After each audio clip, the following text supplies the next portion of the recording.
mengatakan bahwa saking malaikat itu ta'zim kepada para penuntut ilmu, para malaikat itu sampai kemudian menurunkan sayapnya dalam rangka menghormati para penuntut ilmu. Itu kepada para penuntut ilmunya.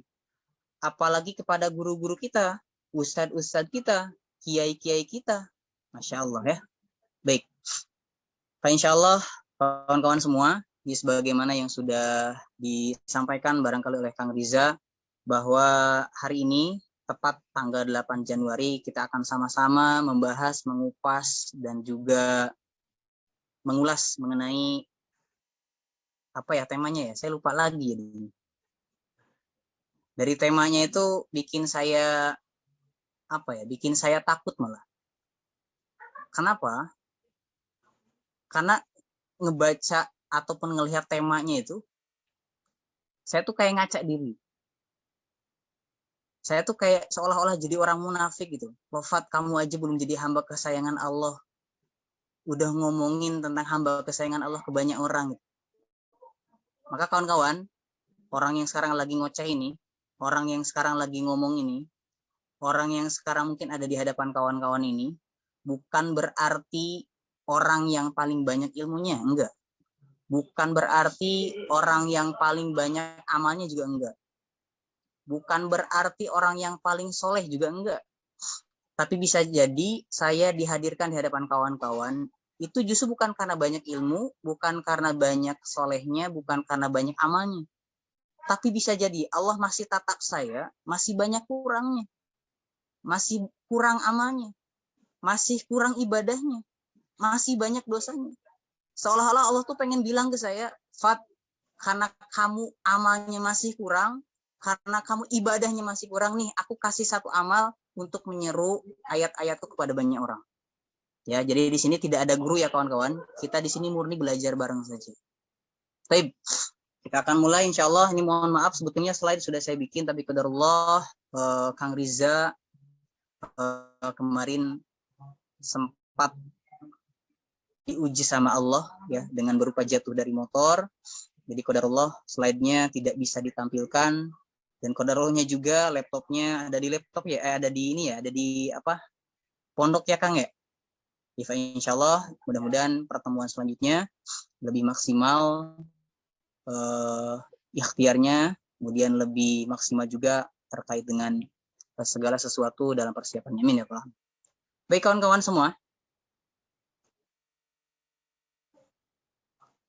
kita akan mulai sesi kajian ini dan kita sama-sama mengucapkan basmalah agar kemudian Allah berkahi, semakin berkahi perjumpaan kita pada sore hari ini.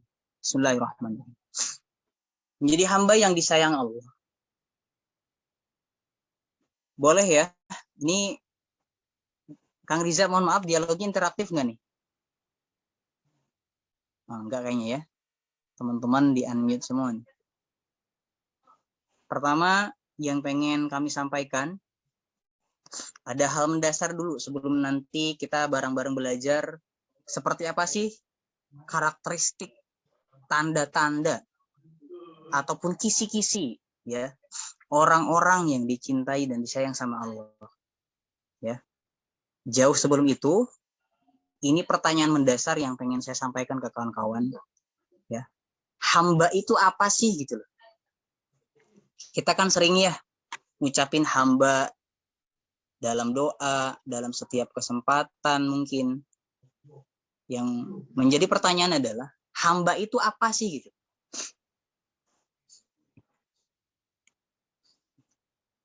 Karena ini dialognya nggak interaktif, jadi saya langsung sampaikan saja. Jadi di dalam bahasa Arab, hamba itu dimaknai sebagai abdun. Apa katanya? Abdun, ya. Jadi dalam bahasa Arab sekali lagi hamba itu dimaknai sebagai abdun.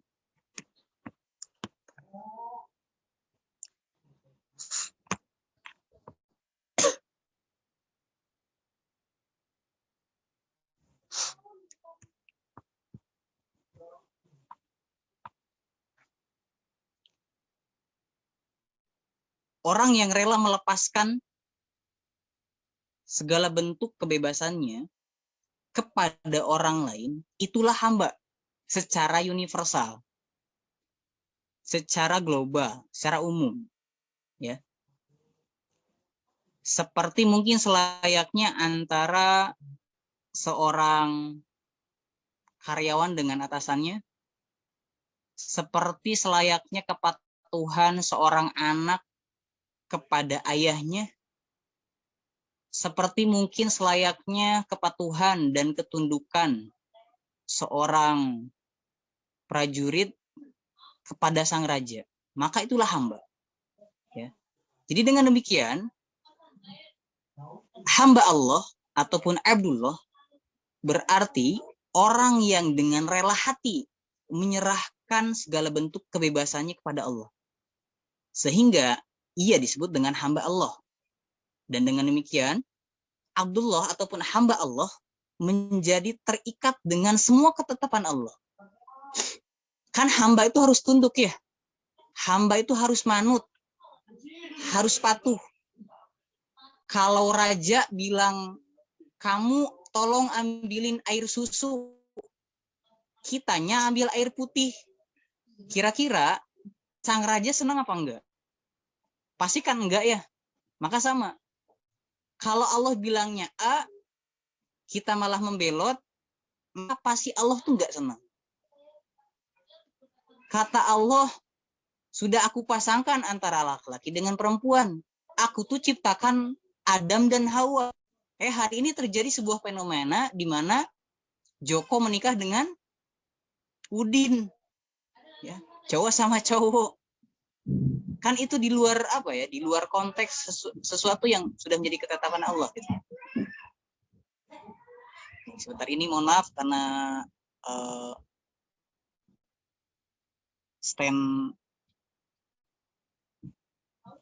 stand gadget saya agak bermasalah juga. Baik. Ya, itulah seorang. Maka implikasinya kawan-kawan semua, status kita sebagai hamba Allah, maka si hamba itu mesti taat karena agar ia selamat dan memperoleh rahmatnya Allah Subhanahu wa taala. Terlebih tentunya kita jangan sampai melanggar aturan-aturan Allah. Contoh gini. Saya punya sebuah permainan. Nama permainannya permainan sepak bola. Tentu kalau sebuah permainan ada yang bikin permainannya, ada yang jadi pemainnya, betul ya? Gitu. Bertemulah kedua tim di lapangan. Tim si A itu mencetak 10 gol. Si B mencetak 1 gol. Nah, kira-kira yang menang si A apa si B? Saya yakin semuanya mungkin jawabnya A. Kenapa? Karena masukinnya itu 10 gol. Ya enggak? Betul enggak? Sangat betul. Tapi bisa jadi, versi saya, yang menang itu si B. Kenapa si B? Karena tim A bikin golnya tuh pakai tangan semua. Akhirnya dianulir sama wasit. Betapa banyak dalam kehidupan kita, sesuatu yang sudah tercapai oleh keinginan kita, kemudian Allah anulir, ada enggak? Allah gagalkan, mungkin bisnisnya, mungkin karirnya, mungkin pendidikannya. Kenapa kok bisa dianulir sama Allah? Karena bisa jadi melanggar aturan Allah. Kita sebagai hamba tidak manut dengan aturan Allah Subhanahu wa taala. Dan kemudian ketulusan seorang Abdullah ataupun hambanya Allah adalah cerminan dari tauhid la ilaha illallah, yang merupakan bentuk penyerahan seseorang kepada Allah. Ya. Dengan penyerahan ini berarti dia menyerahkan kebebasannya kepada Allah Subhanahu wa taala karena sudah terikat dengan aturan Allah. Karena itu kita bersedia mengikuti perintah-perintah Allah Subhanahu wa taala. Dan dengan demikian keputusan menjadi hamba Allah merupakan sebuah pilihan seorang muslim, karena sejatinya menjadi hamba Allah ya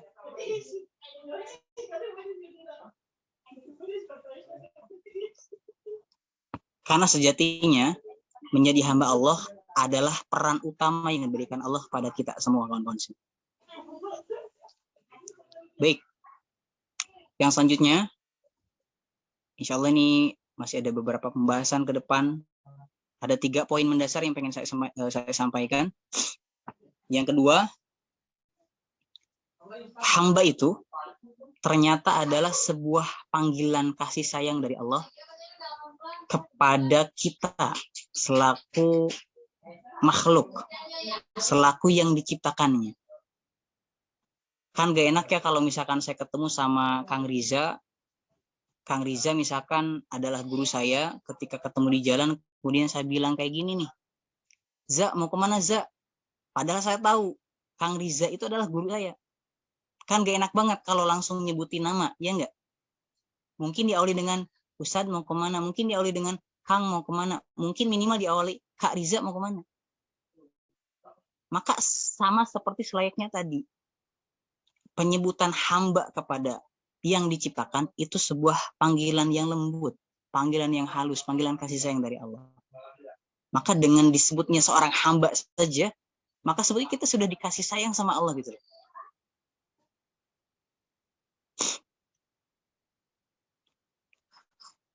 Selanjutnya,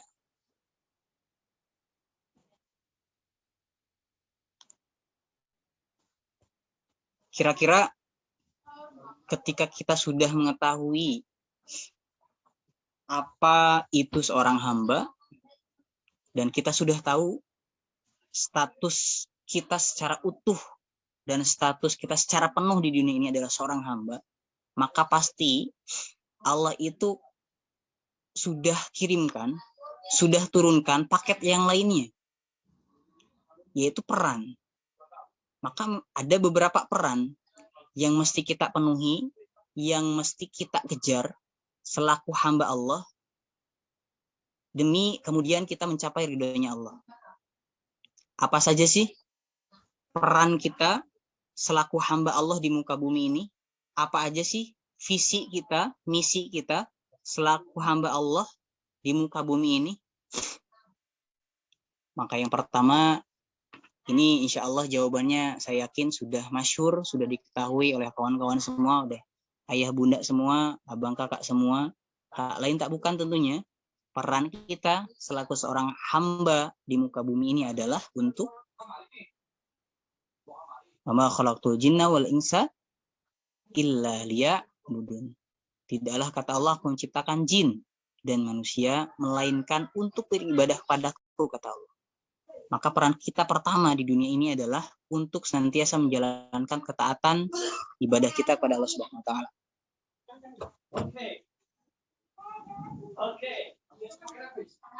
Allah sudah memerintahkan hambanya untuk melakukan ketaatan dan melarang untuk melakukan maksiat. Tidak lain karena tentunya kemaslahatan hamba itu sendiri. Karena Allah sejatinya tidak membutuhkan itu semua, kawan-kawan. Tapi hambalah yang butuh terhadap Allah dan karunia-Nya. Contoh kecilnya mungkin perintah sholat. Allah memerintahkan seluruh hambanya yang beriman untuk mendirikan sholat, karena sholat memiliki beberapa manfaat. Satu di antaranya adalah untuk membersihkan hati dari pengaruh kotoran dan dosa, membersihkan dosa apabila dosa itu sudah kita perbuat. Dan sholat merupakan tempat bermunajat seorang hamba, munajat mesra seorang hamba kepada Rabb-Nya. Dan dengan sholatlah seorang hamba akan menampakkan sifat-sifat ubudiyahnya di hadapan Sang Pencipta, itu Allah Subhanahu wa taala.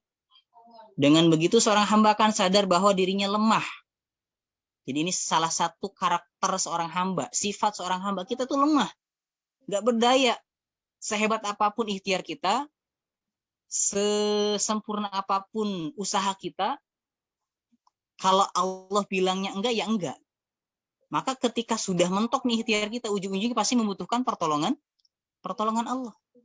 Seperti mungkin contohnya selayaknya Nabi Musa. Kita tahu bagaimana ikhtiarnya Nabi Musa, ikhtiarnya Nabi Nuh. Dakwah hampir 1 abad lebih bahkan. Nabi Musa kurang gimana lagi berdakwah kepada